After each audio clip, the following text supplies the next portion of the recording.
Hey, it's Whoops here, and it's time for a blast from the past, Questline Hunter. Questline Hunter was actually one of the first decks that I actually put up on this channel, and I wanted to revisit this for 3 reasons. The first reason being I haven't done a Hunter deck in a while. The second reason is I've improved on my deck building skills quite a bit since then, in my opinion at least. And third, I didn't want to do another Vander or Drekthar deck back to back to back. I easily could do it Drekthar deck or a big Hunter, which is probably going to be the next Hunter deck that I actually do in the future, but we'll see whenever we come to that deck. And finally, I really kind of wanted to try to abuse BeastStalker Tavish in this style of deck, just because of the fact I thought it would be really funny to complete the quest line when it costs 0 and then fill your board with a bunch of animal companions instead of using it for damage, though that isn't really that useful. It's kind of a meme and it's in here just for the hell of it. And there is something that you actually have to watch out when you do try to do that. If you use Tavish to replace your hero power, it won't actually still be 0 cost if it already was 0 cost. I don't know why it does this. I'm assuming they just didn't think about it when they included Tavish as a hero card, but who knows. The even stranger part about it not actually carrying over the cost is the fact that you can actually still see the crosshairs for the target minions part of the questline, which is the first step of the questline. And it's kind of weird that it keeps that but not the cost, and I honestly don't think this combo is broken enough for it to ever be a problem, but I do think it's just a little bit of an oversight on Blizzard's behalf. The other weird card that I'm including in this deck is Professor Slate, and while Slate might actually be a little bit of a weird card to actually include in the deck, the ability to actually make your spells poisonous is actually quite strong in most cases, as seen in the replay behind me right now. And the fact that Yogg-Saron is actually pretty good in this deck, shockingly enough, if you really need a big finisher, this is a great finisher to actually have, and it can actually win you some games, as you'll see in some of the replays in this video. And finally, another recent inclusion is Resizing Pouch, which is kind of being stolen from druids right now just because of the fact that this is really good in druids. But if you don't really know the card pool for standard Hearthstone, replace these with Overwhelm just so you have another way to actually trigger your questline. For the Mulligan guide of the deck, you're going to want to keep, of course, your questline in the opening hand, along with things like Arcane Shot, Tracking, and Wound Prey. These are all great cards to keep in your opening hand, just because you can actually trigger your questline pretty quickly. Explosive Trap is really good if you're actually in a minion-based matchup, though you don't always necessarily need it. And if you want to put some onboard pressure, Wandmaker is a great card for turn 2. Aim Shot is great so you can just snipe a minion off the board right away, and thus allow you to have a very powerful hero power whenever you need to use your hero power, maybe on a minion or your opponent's face. But generally speaking, you're looking for cards that will either get you into more damage spells or damage spells themselves. It just depends on what the matchup actually is. And you can actually complete your questline on your opponent's turn with Explosive Trap, which is pretty cool. And with that being said, let's go find some games. Alright, time for a game against Druid. So there's a few Druid decks actually floating around now that Rogue has been nerfed. I'm gonna mulligan away our hero card just because it is useless in this hand. Though if we had it in our hand, we could actually do our really funny combo with the questline if we completed it quick enough. Oh, and we get it anyways. What was the point of mulliganing it away? I swear such things always happen whenever I mulligan something away purposely. Especially even if it's a one of in a deck. For some reason I have a really bad luck of drawing back into it. Okay, so Aim Shot. Just gonna use our hero power here. Pass the turn back. Nothing much we can do besides that. Interesting. That's not a card that I expected out of Druid deck. I guess it makes sense if you're playing Beast Druid just because it gives you additional beasts. It is kind of a shock. We're going to use Aim Shot on the 2/2. Pass the turn back. Given how slow we're actually completing the questline, it might not actually matter if we have Tavish in our hand. Now that is an annoying card to actually deal with. Out of all the minions that it could have actually generated, it had to be Bear Shark. I'm gonna kill the 2/2. And then use our hero power, then pass the turn back. Next turn, we can actually play Tavish as a way to deal with the 4-3. Since we can't target it, then it's going to be annoying as hell to remove in this deck. Interesting. Going to take improved Ice Trap here and improved Explosive Trap. That should kill their entire board besides the 1-1, which is fine because we can actually target it next turn. And now we killed their board. I just needed the Bear Shark to be gone. That's all I needed. We can actually use Piercing Shot first. So we do want to get rid of that probably before anything else. How do we want to do this? Well, we can use Bola Shot on the Oracle, which will kill both of the minions on the side, which triggers the quest line. So it now costs 0.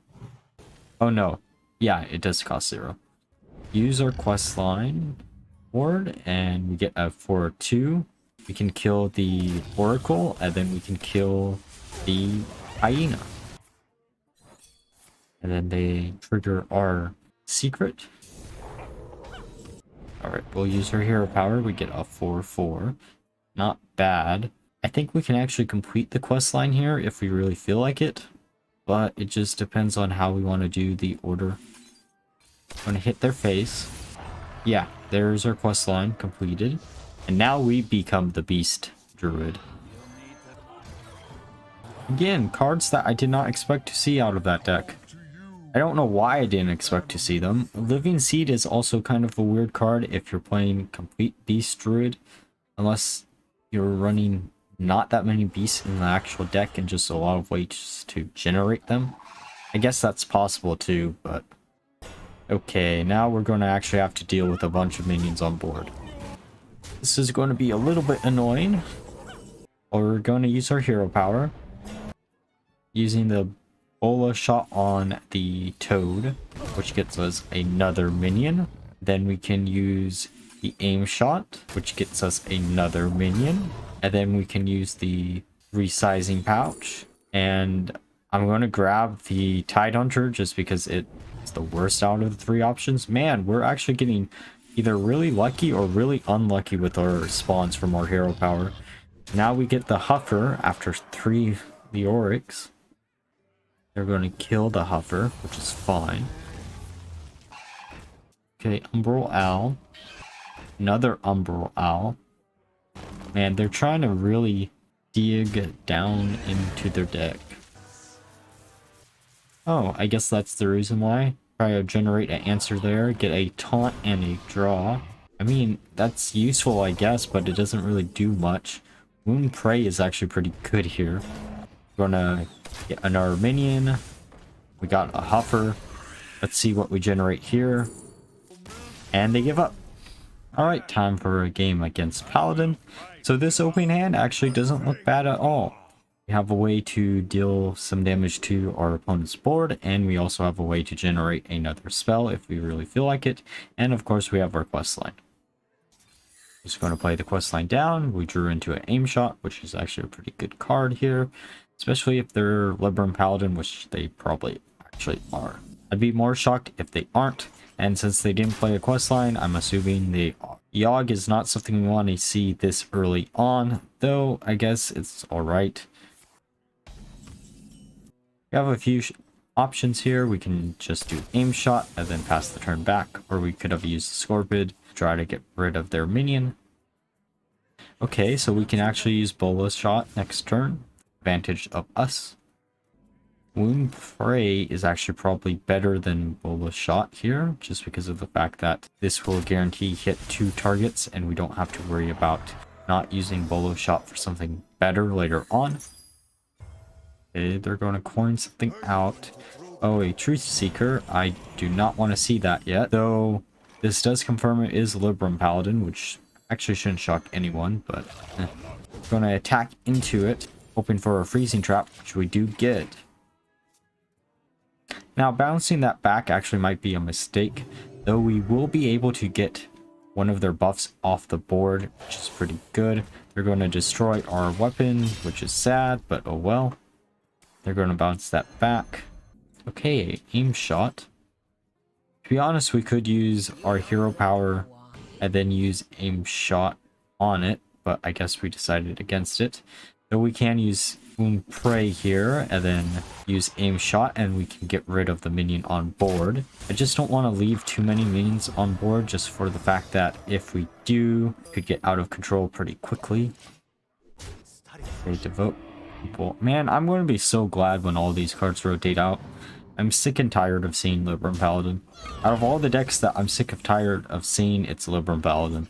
I guess Face Hunter also falls under the category of decks that I'm tired of seeing.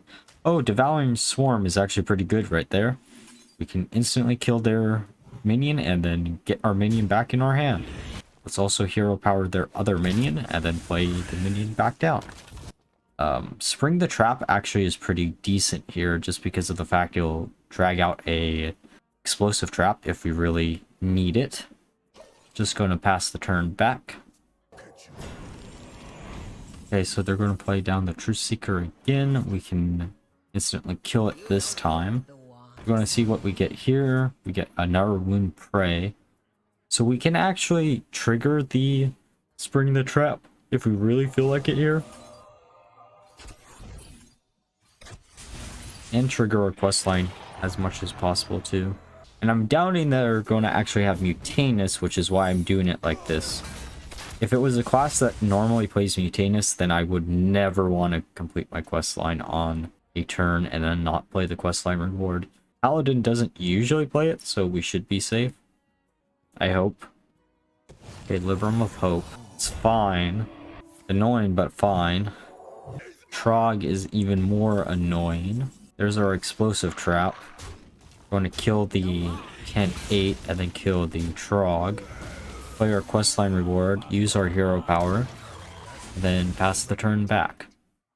Cariel. This is the reason why I kind of want to include a Viper in this deck. Like, it isn't absolutely needed, but it is annoying that Cariel exists for something like this. Going to trigger the spell. The good news is that allows us to actually play Explosive Trap next turn. Slate is interesting to see. They don't have any minions on board, but we do have access to them. I'm not going to play Explosive Trap this turn, just because of the fact that I don't want to waste it on their hero. Okay, so we can play Slade next turn. And I said Slade, I meant Slate. Okay, so we can actually combo out with Slate. That's actually pretty nice here, actually. Going to use Slate to trigger our questline. We mistaked by not playing our hero power before. Going to kill all their minions and then play our explosive trap, which triggers our hero power. Okay, Libram of Hope, interesting. Though we basically have to play Yogg here. I don't want to play Yogg here, but we basically have to play Yogg. Or we can not play Yogg, I guess. Going to get the Venomous Scorpid, just in case, so we can try to get a spell here. If we get any type of damaging spell, we're great. Piercing Shot is not what we wanted to see out of any damaging spell, but it is alright. I would have preferred something cheaper. It does its job. We want to silence our Scorpid. Interesting, they're actually running that card in the deck. Though I guess if they're facing against a bunch of other Libram Paladins, it makes sense of why you would want to include it. Which is actually kind of the reason why I want to revisit Silence Priest soon. And that instantly kills them, which is pretty nice. Okay, so that's going to be really annoying to actually deal with. Fury. Alright, here's our make or break with Yogg, I think. And let's see what the Wheel of Fate gives us. A bunch of zero cost spells. That's actually really good. And lock and loaded. Actually really, really good. Gonna use our hero power. Silence their minion. Use the hero power again. Ice Barrier. Repeat this process for all our cards in our hand. Too bad this is only doing 1 damage per, but it is what it is. And I kind of wish I had waited to attack with our minions but oh well. Tiny toys, can attack twice. So much shit that we got off of that Yogg. So great. And what can they actually do here to actually win the game? Too bad they already played their Lord Bravo. But we should just win the game here. Man, Yogg feels great when he actually works. Alright, now that we're through some games, let's discuss my final thoughts of the deck. So overall, the deck did actually pretty well. I think I had like a 60% win rate with the deck over 20 games, which is actually pretty decent. Most people aren't expecting Questline Hunter in the current metagame, and because some of the rogue decks are not in the metagame anymore, the game is a lot slower, so this deck actually can perform a lot better.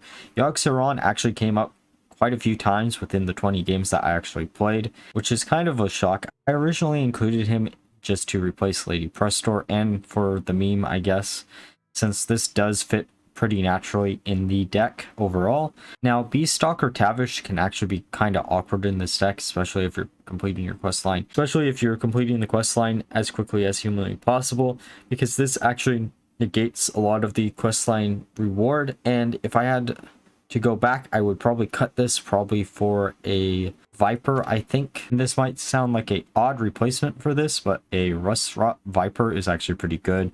I almost wanted to include this over some of the other cards in the deck too, but I think BeastStalker Tavish is where I would replace it, or even a resizing pouch, just so you can actually have a in-deck way to remove your opponent's weapon.